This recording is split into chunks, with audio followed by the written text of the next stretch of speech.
अहिंसा परमो धर्म की, महावीर भगवान की। प्रातः स्मरणीय परम पूजाचार्य गुरुवर श्री विद्यासागर जी मुनि महाराज की जय। महाराज की जय की जय। कल आपके सामने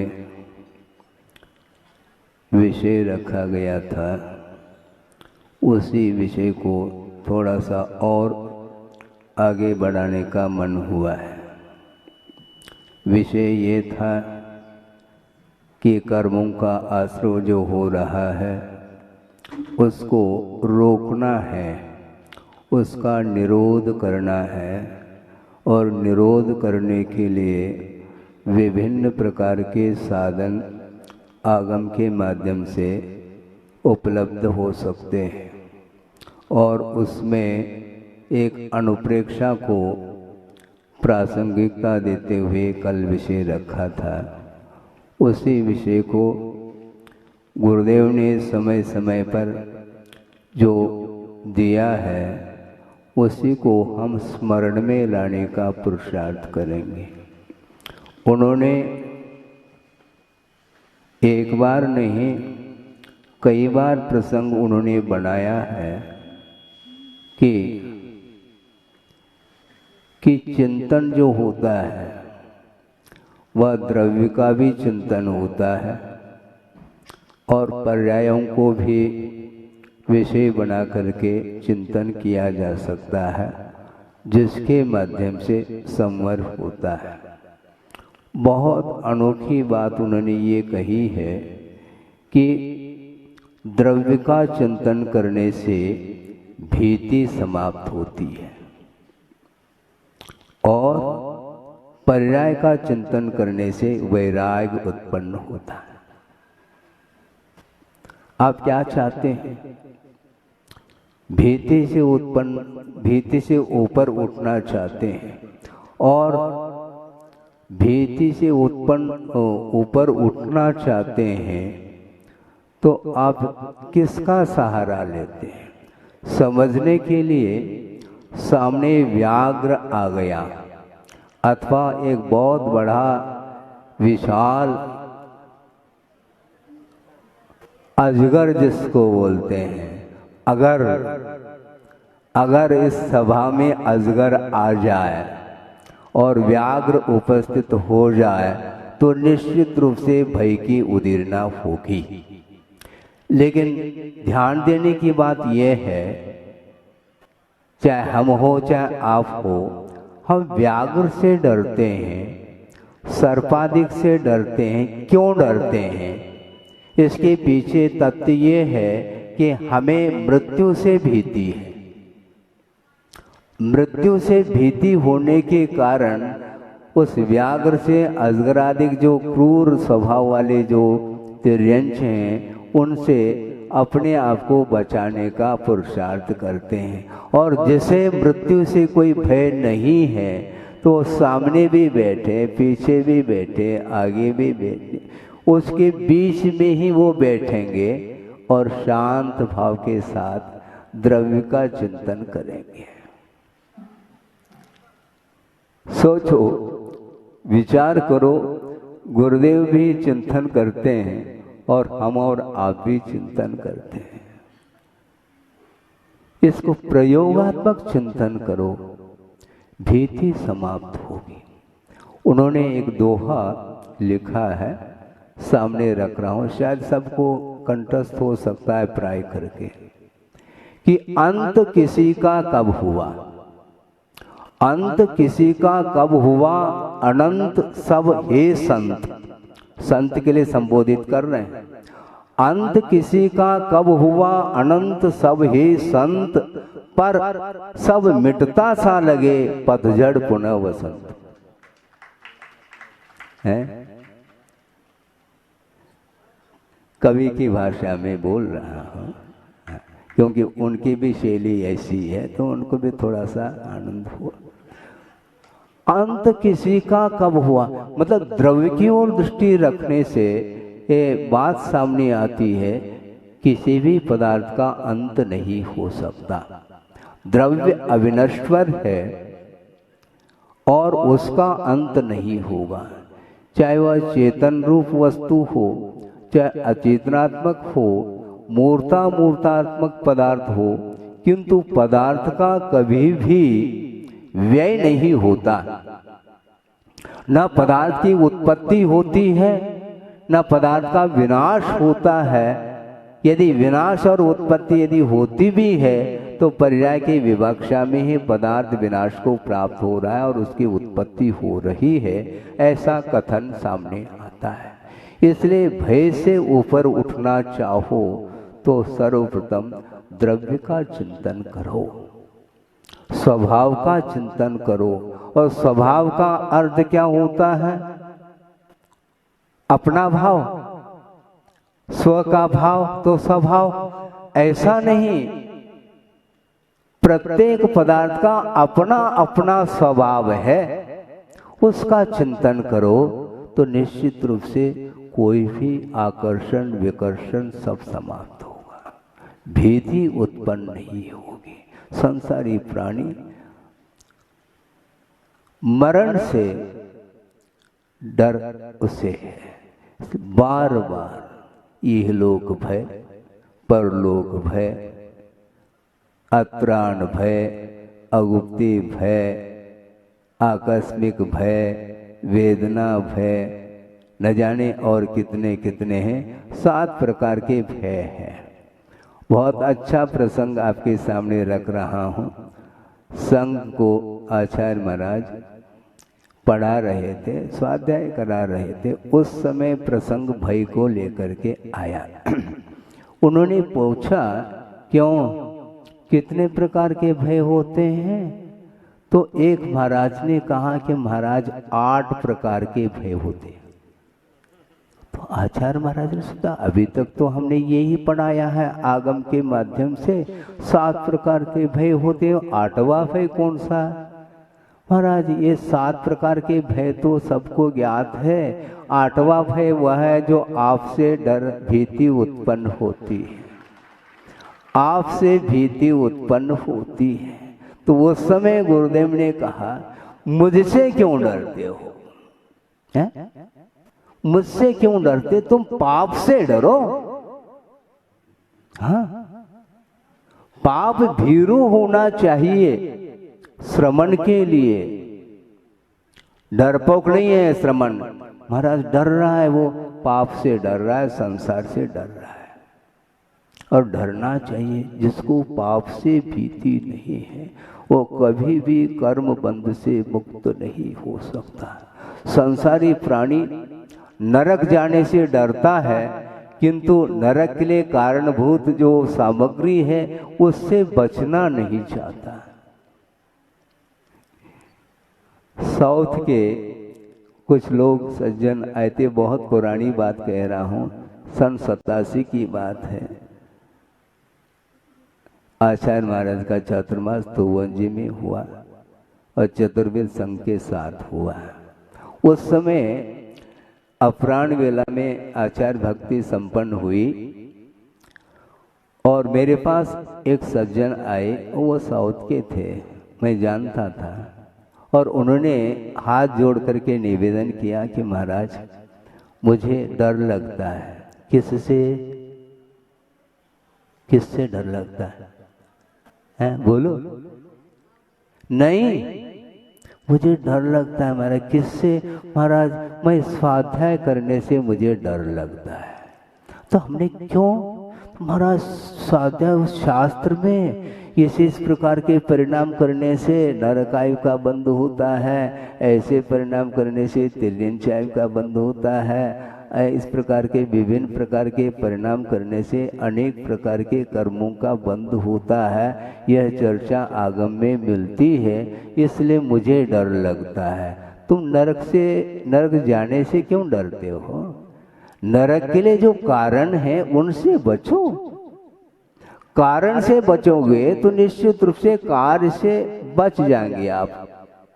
कारणाभावो कार्याभाव, कारण का अभाव होगा तो निश्चित रूप से कार्य का अभाव हुए बिना रह नहीं सकता, ये निश्चित बात है। और आपका जो भविष्य है वह किसी के अधीन नहीं, आपके अधीन ही आपका भविष्य निर्धारित है। महाराज मेरा भविष्य कैसा होगा, मेरा भविष्य कैसा होगा। एक प्रसंग और स्मरण में आ रहा है, कह ही देता हूँ, क्योंकि बाद में भी आप कहेंगे महाराज कुछ संस्मरण सुना दो, तो अभी अवसर है, अभी सुना दे तो ज्यादा अच्छा है, सब लोग सुन लेंगे। हैं क्या कह रहा था मैं?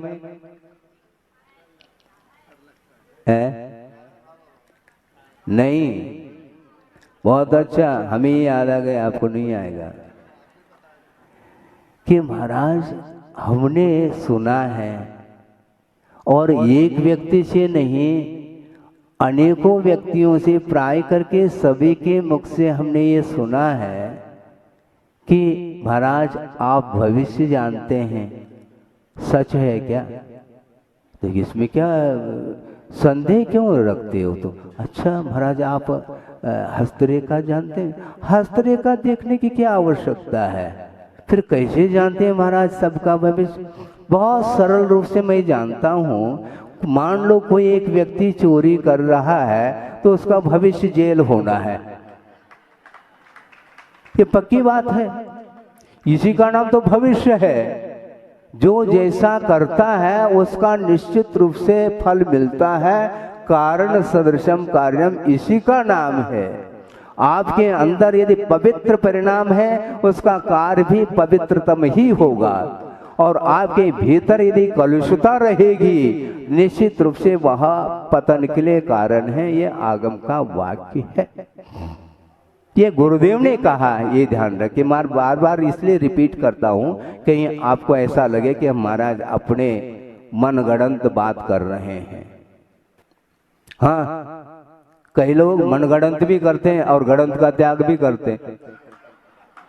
गढ़ंत का त्याग है किंतु मनगढ़ंत बातें करते हैं, ये ठीक नहीं है। ये आगम के अनुरूप मैं बात कर रहा हूँ, और आगम के आधार से गुरुदेव ने जो बात रखी है उसको आपके सामने पेश कर रहा हूं।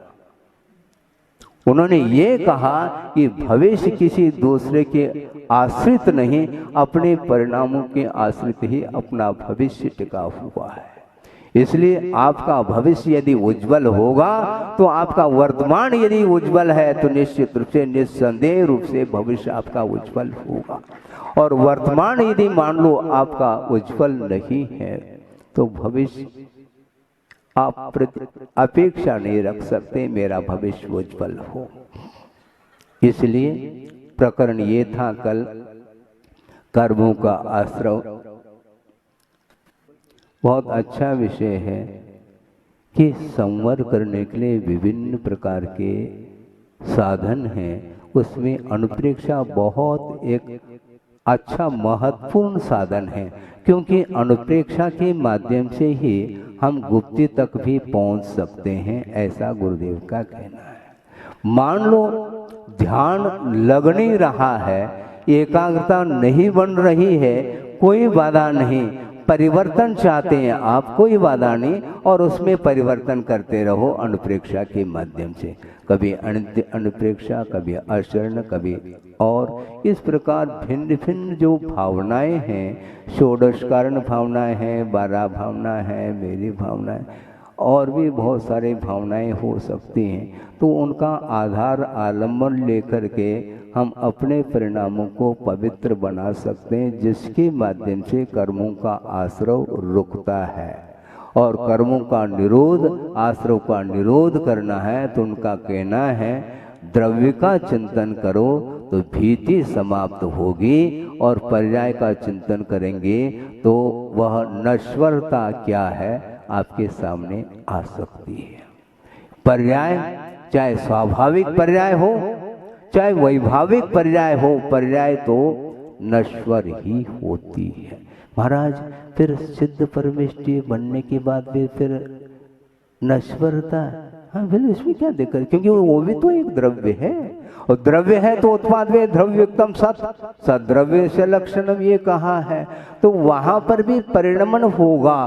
अर्थ पर्याय जिसको बोलते हैं, प्रति समय जो है वह द्रव्य में पर्याय उत्पन्न होती रहती हैं। जिस प्रकार सरोवर में तरंगे उत्पन्न होती रहती हैं, एक क्षण में तरंग उत्पन्न हो जाता है और तत्काल वह विलीन हो जाता है, किंतु सरोवर ज्यों का त्यों विद्यमान रहता है। इसलिए अंत किसी का कब हुआ, अंत नहीं हो सकता, क्योंकि ये द्रव्य का स्वभाव है। किंतु पर अर्थात किंतु सब मिटता सा लगे, मिट नहीं रहा, मिटता सा लगे, पतझड़ पुनः वसंत ऐसा कहा। पतझड़ हो जाता है, फिर वसंत ऋतु आ जाती, नए नए कोपले फूट जाती। ये धारा है, ये टूटेगी नहीं। इसलिए पर्याय को लेकर के हम यदि चिंतन करते हैं तो वैराग्य निश्चित रूप से होगा। अपनी अपनी बार, जब बारी आ जाती है उस समय नहीं डरना, क्योंकि मृत्यु से नहीं डरना हमें। और वस्तुतः मरण का एहसास किसी को नहीं होता क्या? हम पूछ रहे हैं आपको, मरण का एहसास होता है? बोलो, होता है? नहीं हो सकता है। इसलिए नहीं हो सकता कि मरण एक समयवर्ती परिणति है, उस समय होश हवास किसी को नहीं। और बिफोर जो है ना, मर न जाऊं मर न जाऊं मर न जाऊं, इसलिए बिफोर मर जाता है। हाँ, मरण तो समय पर होगा, किंतु वह उसकी भीति के कारण वह अकाल में भी मरण को प्राप्त होता है। इसको बोलते हैं भीति में मर न जाऊं मर न जाऊं मर न जाऊं। जीने की इच्छा हमेशा जिजीविषा जिसको बोलते हैं वो बनी रहती है। और दूसरी बात यह है, कुछ ऐसे भी लोगों की धारणा है, इतनी आयु थी महाराज, अच्छी बात है, पहले क्यों नहीं बताई तुमने? इतनी आयु थी तो मरने के पहले बता देते, डेट निश्चित कर लेते। टाइम नहीं, मैं तो पूछ रहा हूं ना, टाइमिंग निश्चित कर लो, अमुक तारीख के दिन अमुक इतने बज करके इतने मिनट इतने सेकंड पर ये ऑफ हो जाएगा। आप बोलो आप कब होता है? नहीं बता सकेंगे। और मरने के उपरांत उसकी उतनी ही आयु थी, ये तो हम भी जानते, फिर छोटा बच्चा भी जानता है, इसमें क्या दिक्कत है। और दूसरी बात यह है कि ये यदि उतनी ही आयु है तो आप ट्रीटमेंट क्यों करते हैं? हॉस्पिटल औषधि का प्रयोग, दवाई का प्रयोग क्यों करते हैं? मरण तो निश्चित है, उतनी आयु है तो समय पर मरण होना है, फिर औषध दान क्या आवश्यकता है? यदि इस प्रकार की धारणा है तो उनके लिए मेरा ये कहना है कि रसोई घर में नहीं जाना है, क्योंकि उतनी आयु का काय को आप आहार कर रहे हो? रसोई काय के लिए बना रहे हैं? किसको खिलाना चाहती? क्योंकि सबकी उतनी आयु है जितनी है। कितनी है कोई नहीं बता रहा है, उतनी कितनी है ये कोई नहीं बता रहा है, जितनी है उतनी है वो मैं भी जान रहा हूं। यदि उतनी ही आयु है तो ये सारा सारी ये क्यों कार्य किया जा रहा है? दान करो, आहार दान, औषध दान, अभय दान आदि आदि, ये क्यों? इसका प्रावधान क्यों है? इससे स्पष्ट है मरण से कोई नहीं बचा सकता, किंतु गुरुदेव का ये कहना है और आगम सम्मत है कि अकाल मरण से व्यक्ति को बचाया जा सकता है और बचाना चाहिए। इसी का नाम अहिंसा धर्म है। अन्यथा अहिंसा धर्म का हम पालन ही नहीं कर पाएंगे। मान लो चल रहे हैं और श्रमण के पैर के नीचे एक क्षुद्र जंतु आकर के मरण को प्राप्त हो गया, तो उतनी आयु थी, फिर प्रायश्चित की क्या आवश्यकता है? फिर नीचे दे करके चलो, चार हाथ दे करके चलो, ये सब क्या है? ये आगम की बातें करना चाहो क्या अपने मनगढ़ंत बातें करना चाहो, बोलो, तब उनको बात समझ में आई। आवे अथवा न आवे हमें फिक्र नहीं है, किंतु आगम में जो बात लिखी है आगम का आधार लेकर के धारणा और आस्था का विषय बनाएंगे और उसके माध्यम से ही अपने व्रतों का और चारित्र इत्यादि का निर्दोष परिपालन हम कर पाएंगे। इसलिए बात ये चल रही थी कि वस्तुतः देखा जाए किसी से भय नहीं, भय केंद्र में मृत्यु से भय है। इसलिए जिन कारणों से मृत्यु अकाल में हो न जाए, इसलिए उससे बचने का प्रयास करता है। उतनी आयु है तो व्याघ्र आकर के खड़ा हो गया तो भागना नहीं चाहिए तुम्हें, भागते क्यों हो, डरते क्यों हो? जब उतनी ही आयु है तो भाई कोई वस्तु नहीं, किंतु ऐसा नहीं। इसलिए वस्तुतः द्रव्य का चिंतन करेंगे तो सामने अविनश्वर तत्व सामने आता है, और पर्याय का चिंतन करेंगे, क्या पर्याय का चिंतन करेंगे तो निश्चित रूप से वैराग्य उत्पन्न हो सकता है। इसलिए कह रहा हूं कि उसकी योग्यता हो तो हो, और न हो तो ओम शांति। अब ओम शांति का कब प्रयोग करना हम जानते हैं, उसी समय वह स्विच दबा देते हैं, ऑन कर देते हैं। ओम शांति, इसका अर्थ हमारी वश की बात नहीं। योग्यता यदि है तो वह निमित्त कार्यकारी सिद्ध होते हैं और निमित्त का प्रभाव भी पड़ता है।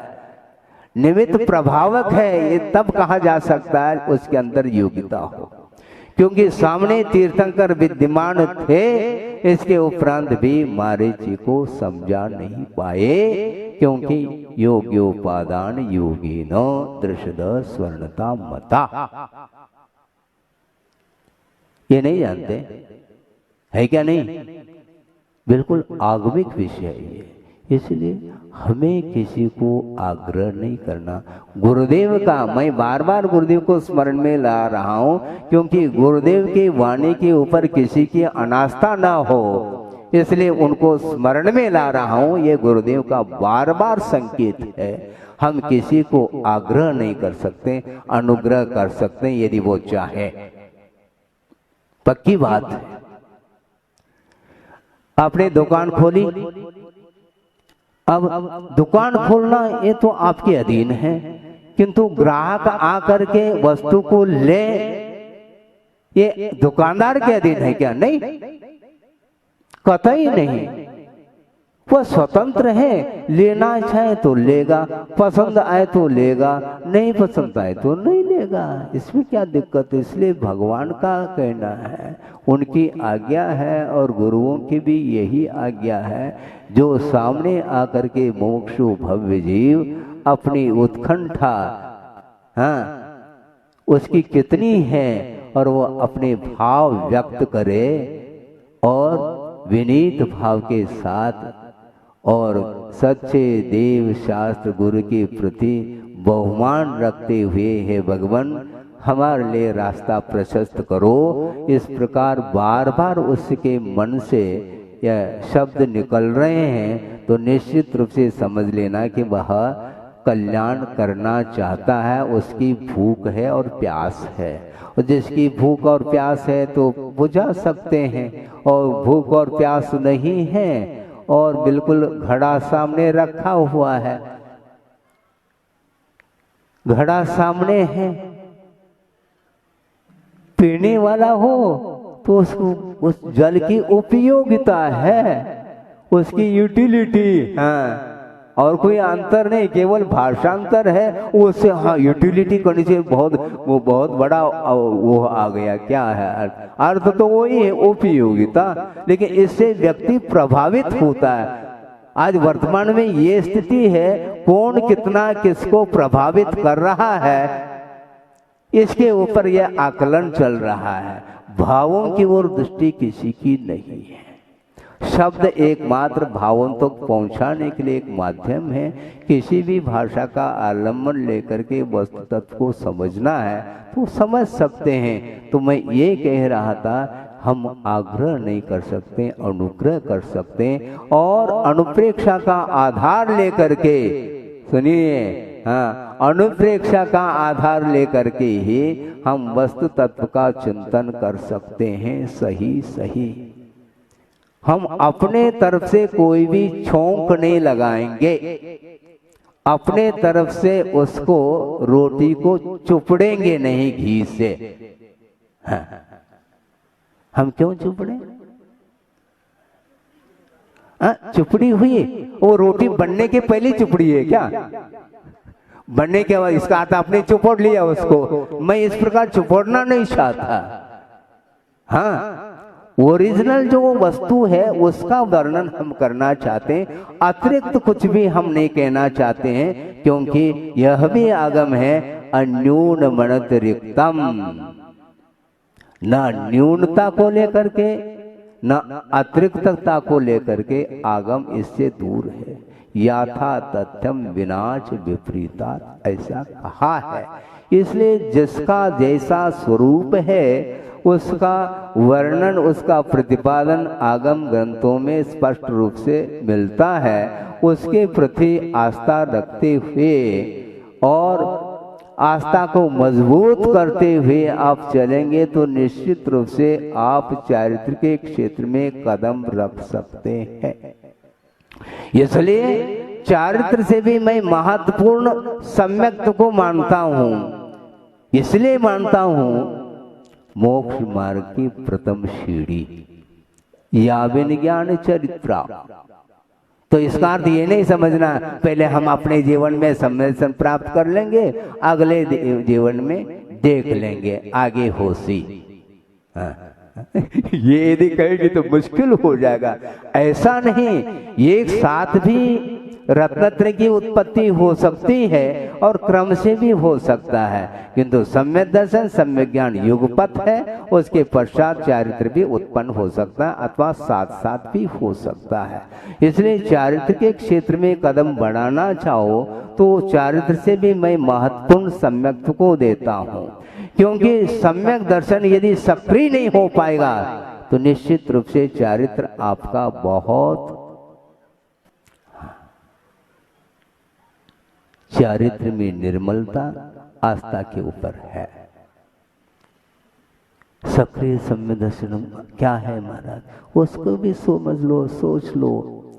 वात्सल्य एक अंग को हम प्रमुखता दे करके चले तो बात समझ में आ सकती। बहुत सारा विषय, इतना समय तो है नहीं। और ये चैनल चलेगा, ये जिनवाणी चैनल। हाँ बिल्कुल ठीक है, ये चैनल चलेगा, ये परंपरा, ये स्वाध्याय की। तो मैं ये कह रहा था, क्या कह रहा था? हाँ, वात्सल्य अंग। देखो ये वात्सल्य अंग सम्यक दर्शन का है, ये ध्यान रखें। और यह वात्सल्य किसी व्यक्ति विशेष के प्रति नहीं हुआ करता। वात्सल्य साधर्मी के प्रति वात्सल्य, और यहाँ तक कि कोई मिथ्या दृष्टि भी क्यों ना हो, किंतु सम्यक को प्राप्त करने की उसकी ललक है। आखिर दूसरी बात यह है कि आप सम्यक दर्शन को किसको प्राप्त कराएंगे, मुझे बताओ। जो सम्यक दृष्टि है उसको क्या प्राप्त कराना? ऑलरेडी है उसके पास सम्यक। जिसके पास सम्यक नहीं है तो धर्म श्रवण के माध्यम से उसको सम्यक दर्शन प्राप्त कराना चाहते हैं। तो जिसको प्राप्त कराया जा रहा है उसके प्रति आपकी यदि उपेक्षा दृष्टि होगी तो निश्चित रूप से आप उसको सम्यक दर्शन प्राप्त नहीं करा पाएंगे। ये उतना ही सत्य है। इसलिए उसके प्रति भी वात्सल्य रखने की बात आती है। हाँ, निश्चित बात है। और वात्सल्य सम्यक दर्शन का अंग है। व्यक्ति विशेष के प्रति यदि झुकाव है तो निश्चित रूप से व्यापकता उसमें नहीं रहेगी।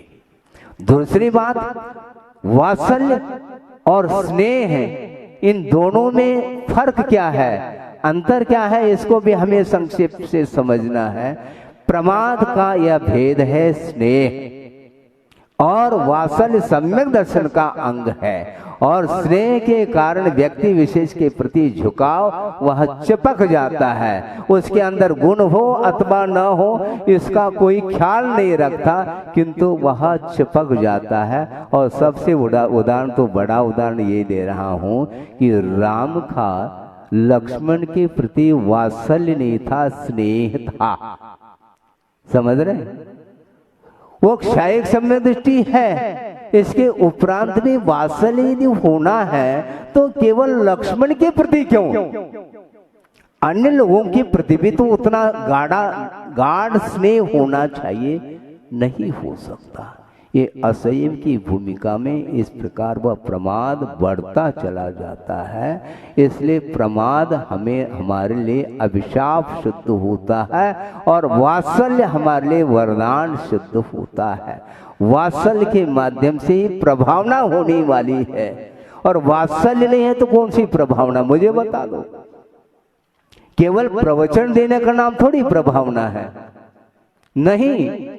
मान लो किसी की एक पूर्व कोटि की उम्र है, मान लो 8 साल अंतर्मुक्त के उपरांत रत्नत्रय को उन्होंने अंगीकार कर लिया और दीर्घ शरण भी है, और घनघोर जंगल में जा करके, बियावान जंगल जहाँ पर सारे के सारे वन्य पशु यत्र तत्र विचरण कर रहे हैं, और रात और दिन वहाँ पर एकांत में जा करके वो ध्यान लगा रहे हैं, तो वो प्रभावना कर रहे हैं क्या, नहीं कर रहे हैं? उनके पास कोई माइक है, माइक सेटिंग करो, हाँ वॉल्यूम खोलो, वहाँ पर कौन खोल रहा है?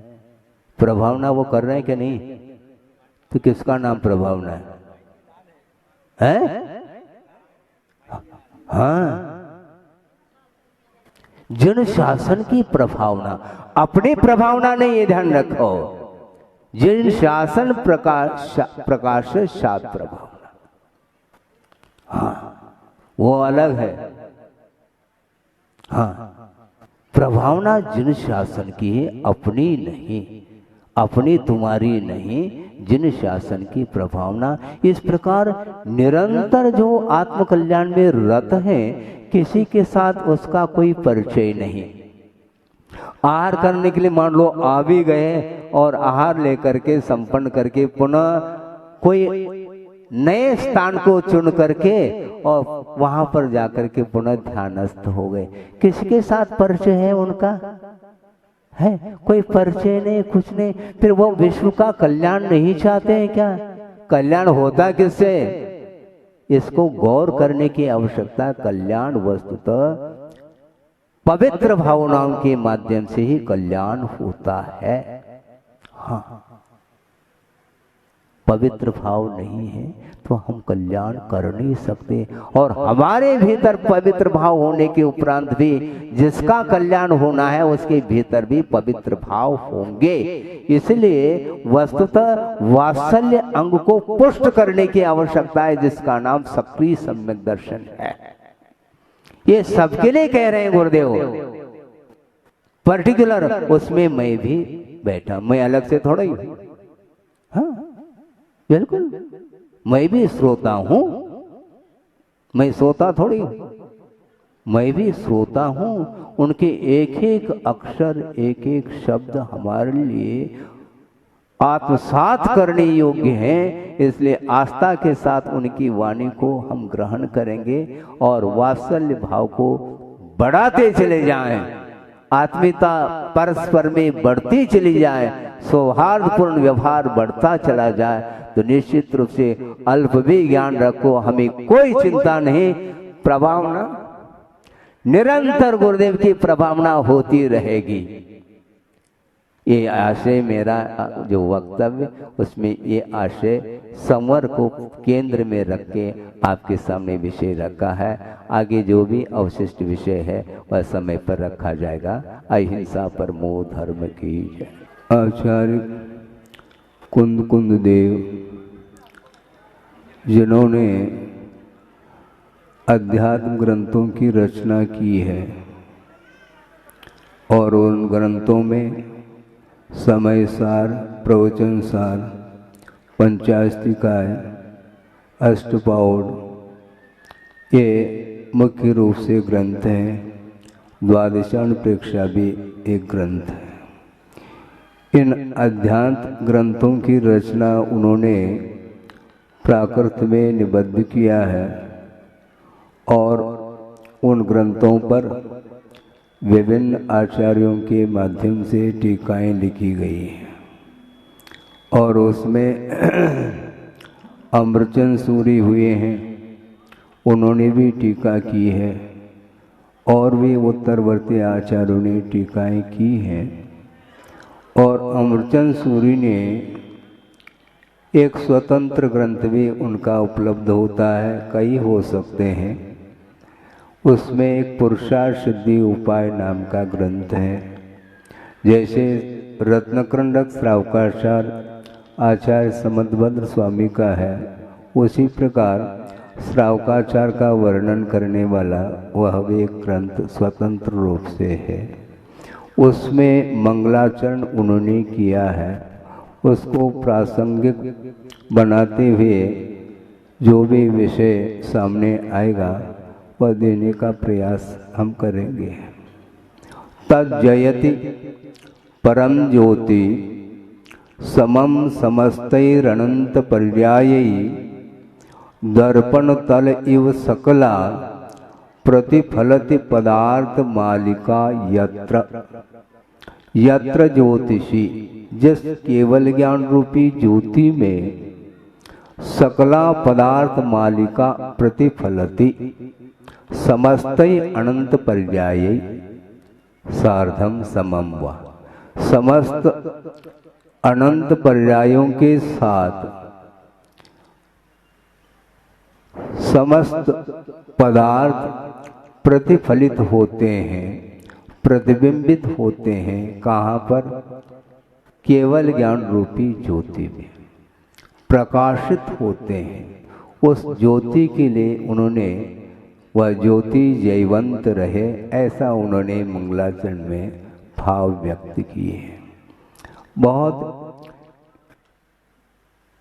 विचित्र परिणति है, वह ये है कि जब तक मोह का अभाव नहीं होता तब तक छोटे छोटे पदार्थों से वह ज्ञान प्रभावित होता है और पर पदार्थ से प्रभावित होने वाला ज्ञान यद्यपि सम्यक दर्शन के सद्भाव होने के कारण वह सम्यक ज्ञान के रूप में आता है, किंतु समीचीन ज्ञान होने के उपरांत भी अध्यात्म की दृष्टि से अध्यात्मकार ये कहना चाहते हैं कि अविरत दशा में सम्यक दर्शन के साथ संबंध रखने वाला वह ज्ञान समीचीन ज्ञान सम्यक ज्ञान माना जाता है, किंतु असंयम दशा में वह ज्ञान भी सम्यक ज्ञान होते हुए भी वह पर पदार्थ से प्रभावित होता है।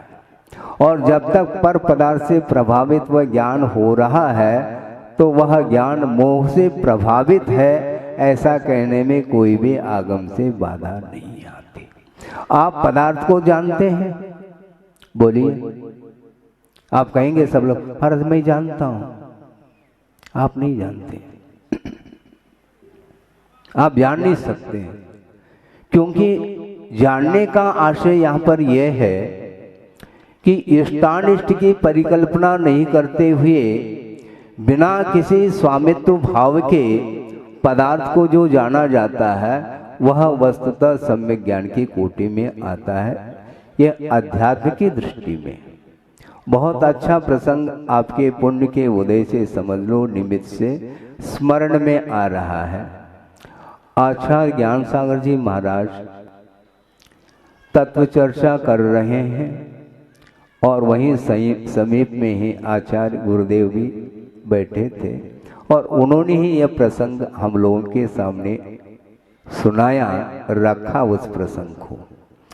एक विद्वान और उनकी जिज्ञासा अथवा उनकी धारणा सामने रखी जा रही है।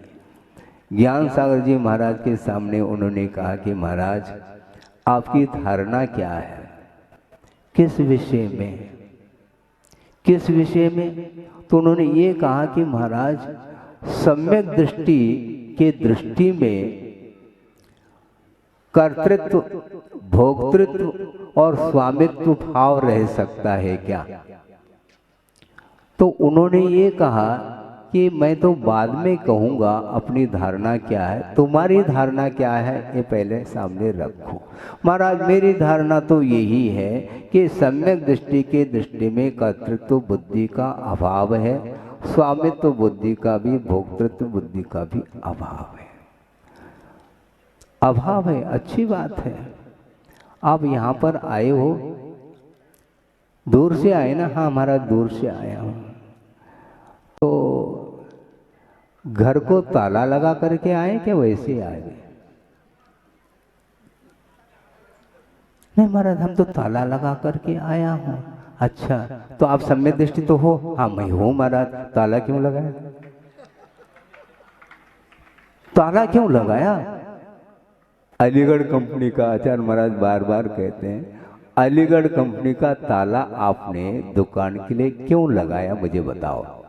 यदि तुम सम्यक दृष्टि हो और सम्यक दृष्टि की दृष्टि में पर वस्तु के प्रति स्वामित्व भाव रह नहीं सकता, ये ताला क्यों लगाया आपने? उन्हें हाथ जोड़ा, महाराज गलती हो गई हमारी। सोचो विचार करो, सम्यक दृष्टि के पास कर्तृत्व भोक्तृत्व और स्वामित्व भाव का अभाव हो सकता है, किंतु कौन सा सम्यक दृष्टि? वीतराग सम्यक दृष्टि की दृष्टि में पर वस्तु के प्रति कोई भी स्वामित्व भाव नहीं रहता, किंतु अविरत अवस्था में ये तीनों चीजें पाई जाती हैं। चक्रवर्ती है और आप लोग बोलते हैं चक्रवर्ती की संपदा और इंद्र सरी की भोग और काक बीट सम गिनत है। कौन? सम्यक दृष्टि लोग। तो आप सब लोग गिन ले हुए, वह चक्रवर्ती स्वयं गिन लेगा मेरी संपदा काक बीट के समान है। 84 लाख हाथी, 18 करोड़ घोड़े और उतने ही रथ और 9 निधि और 14 रत्न और 96,000 रानियां और अप्सरा को मात कर रही है। वो ऐसे सुंदर सुंदर रानियों के साथ वो संबंध रखते हैं क्या? नहीं। भोक्तृत्व बुद्धि है क्या नहीं उनकी? बोलो नहीं है तो रखा क्यों? कोई एक आध उठा ले तो वह शांत बैठेगा क्या? बोलो। और क्षायिक सम्यक दृष्टि है, अवधि ज्ञानी है और उसी भाव से मुक्त होने वाले हैं, ये सारे सारे उनकी विशेषताएं हैं। इसके बावजूद भी असंयम अपना प्रभाव डाले बिना रह नहीं सकता। इसमें कोई भी अपवाद नहीं है। उसी भाव से तीर्थंकर होने वाले हैं, किंतु अभी वो वृषभनाथ नहीं है, वृषभ सागर भी नहीं है, किंतु वृषभ कुमार है। और वृषभ कुमार है तो एक और नीलांजना, इस दृश्य को वो देख रहे हैं क्या? नहीं। क्या वीतराग भाव के साथ अवलोकन कर रहे हैं, देख रहे हैं क्या? नहीं देख रहे हैं। तो राग के साथ देखा जा रहा है। तो ये भोक्तृत्व बुद्धि सम्यक दृष्टि की हुई क्या? नहीं हुई। इसलिए वीतरागता जब तक नहीं आती तब तक पर पदार्थ से वह ज्ञान प्रभावित होता है। इससे स्पष्ट है उनका वह ज्ञान मोह से प्रभावित है। इसलिए आप किसी वस्तु को देख नहीं पाएंगे, जान नहीं पाएंगे। जानते भी है किंतु इष्टानिष्ट की परिकल्पना किए बिना, स्वामित्व बुद्धि के बिना उस पदार्थ को आप जानते ही नहीं। एक प्रसंग और रख रहा हूं। प्रवचन प्रारंभ होने के पूर्व में गुरुदेव ने संकेत किया घड़ी की ओर। एक सज्जन, उनकी दृष्टि गई और बहुत पीछे बैठे थे और बिल्कुल तत्काल वो आकर के घड़ी रख करके पुनः पीछे बैठ गए और 1 घंटे तक प्रवचन हुआ। उसके उपरांत जिनवाणी स्तुति प्रारंभ हुई नहीं और वहां से भागते हुए उस घड़ी को ले गए। वो उत्तर दो। हाँ स्वामिन, हे स्वामिन,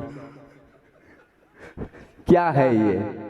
घड़ी को घड़ी के रूप में जानो, मेरे तेरे के रूप में जब तक बुद्धि रहेगी तब तक वह सम्यक ज्ञान नहीं कहलाएगा। घड़ी को वो घड़ी ही जान रहा है, घड़ी को वो पेंसिल नहीं जान रहा है, घड़ी को और किसी रूप में वह टाइटल नहीं देना चाहता, वह घड़ी ही है। किंतु घड़ी उस घड़ी की ओर दृष्टि जा रही कि मेरी घड़ी है। हाँ, ये सब क्या? इसलिए आचार्य ज्ञान सागर महाराज ने कहा कि देखो समय सार पढ़ो और उसमें जहाँ कहीं भी ज्ञानी की परिभाषा दी है उसको अच्छे ढंग से शांति के साथ एकांत में बैठ करके उसका मनन मंथन करो। बहुत कठिन है ये, क्योंकि मिलने के उपरांत भी उपेक्षा का जो भाव रखता है उसका नाम ज्ञानी है।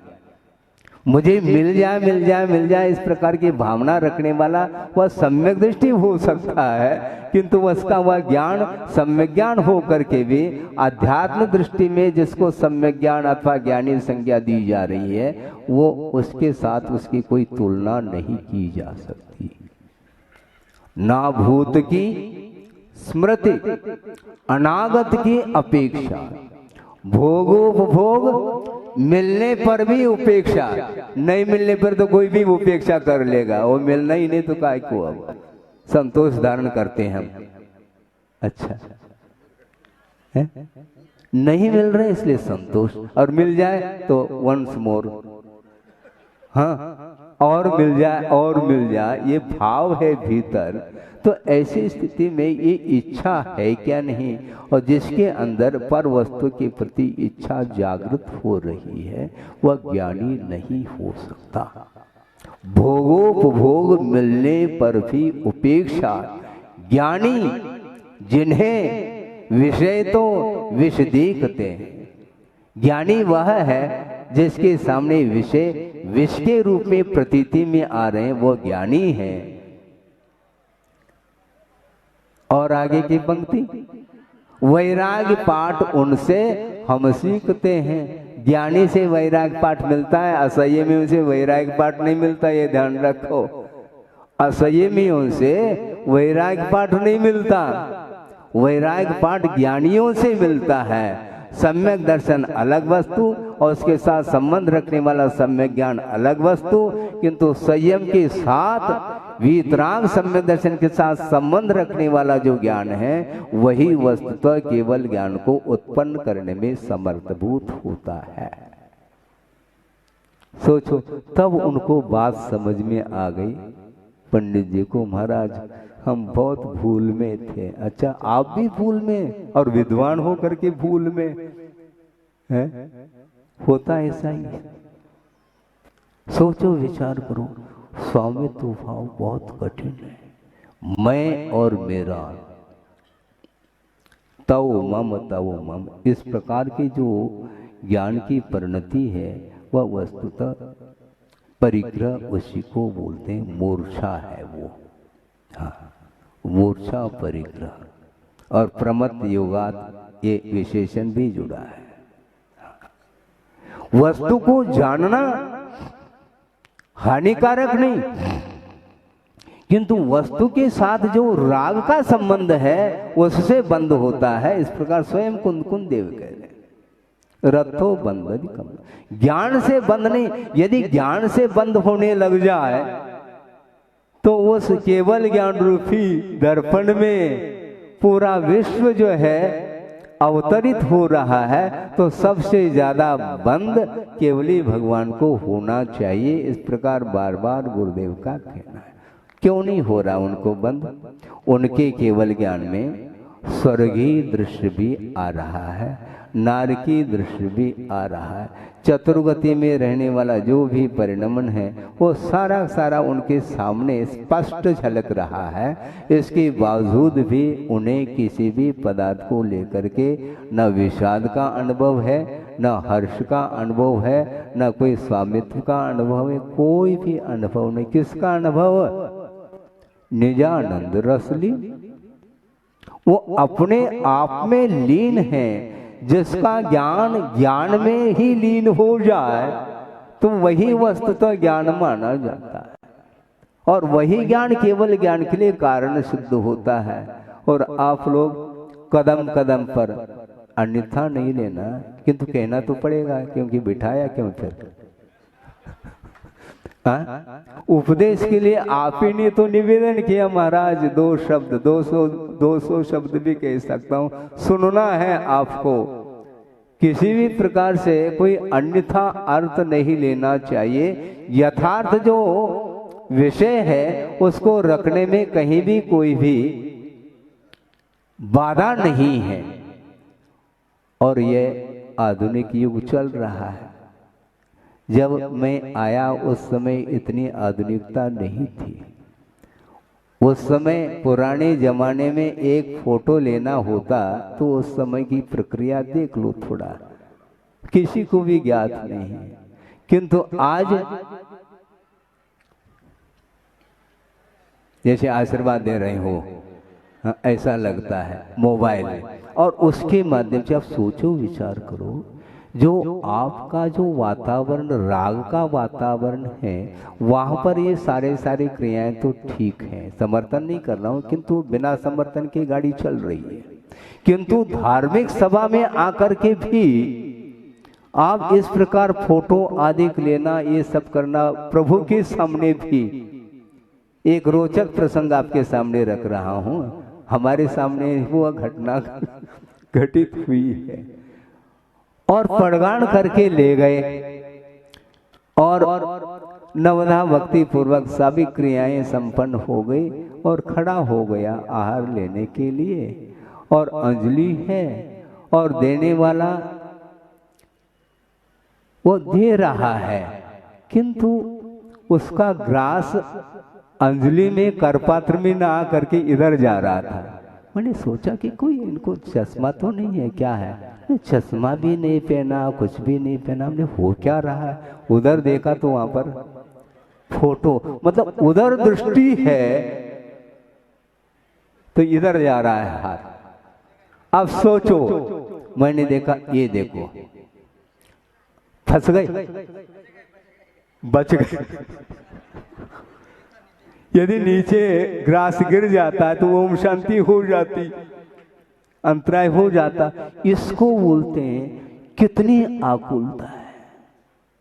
सारी धार्मिक क्रियाएं हम जो है पुण्य का, साथ से पुण्य का अर्जन भी करना चाहते हैं, और मनोयोग के साथ हम धार्मिक क्रियाओं को संपन्न नहीं करना चाहते हैं। आपको समझ में नहीं आ रहा?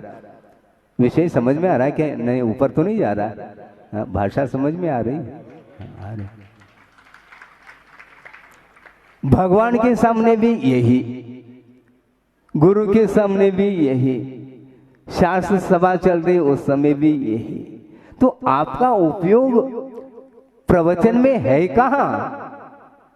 आप बैठे हैं, मैं मानता हूं मेरी ओर ही दृष्टि आपकी है, किंतु मन किधर जा रहा है?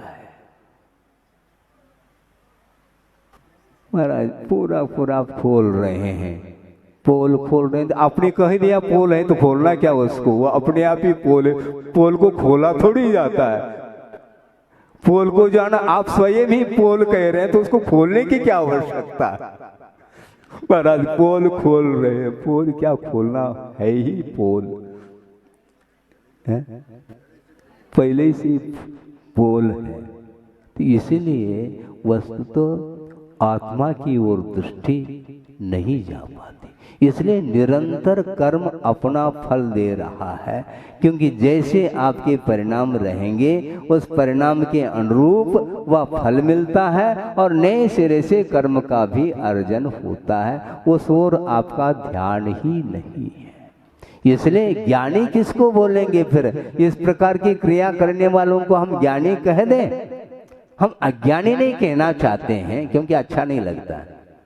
तो आपको ज्ञानी कहने से अच्छा लगता तो हम कह देंगे, हमें कोई बाधा नहीं। आप सारे जितने भी सभा में बैठे हैं, मेरा क्या अधिकार है कि आप सम्यक दृष्टि नहीं है ऐसा कहने का? आप सभी सम्यक दृष्टि और होना चाहिए, किंतु आगे आप विकास करना चाहते हैं तो धार्मिक कार्यों में कम से कम इस प्रकार की क्रियाएं ना हो तो ज्यादा अच्छा। पूजन करने के उद्देश्य को लेकर के मंदिर जा रहे हैं और जाते जाते हाथ में थाली भी है और खड़े होकर के अन्य चर्चाएं प्रारंभ हो गई, उसको भी हम पूजन में शामिल कर दें, वो उस विषय को भी नहीं है ना, तो क्यों चर्चा। और मंदिर में प्रवेश करने के उपरांत भी थाली रखी है और अर्घम और बीच बीच में और अंचलिका चलती रहती, चर्चाएं चलती रहती। अब क्या कहें, फिर बाद में जलम, फिर कुछ चर्चा चलती रहती, गंधम। ये ठीक नहीं है। हमने यहां तक कहा था, जो यथार्थ बात है उसको हमने कहा है। मान लो आप प्रभु के पूजन करने के लिए तत्पर हैं, उस समय मान लो श्रवण भी आ जाए भगवान की वंदना के लिए, उस समय उस पूजन के कार्य को छोड़ करके अन्य कार्य करने की कोई आवश्यकता नहीं। हम महाराज फिर श्रवण आए हैं, उनके लिए हम अर्घ नहीं चढ़ाएं, उनके लिए नमोस्तुतिक न करें, कोई आवश्यकता नहीं। महाराज उनका फिर अभिनय हो जाएगा तो भगवान का नहीं होगा क्या? भगवान की पूजा करने के लिए आप तत्पर हो, विधिवत पूजा करिए और उस विसर्जन करने के उपरांत यदि कोई कार्य करना है तो करो। विनय का अर्थ ये होता है, ऐसा थोड़ी होता है हर समय विनय विनय विनय। विनय का अर्थ क्या है? विनय अलग है, अभिनय अलग है? हाँ, विनय अलग है, अभिनय अलग है। अभिनय का अर्थ क्या? ड्रामा।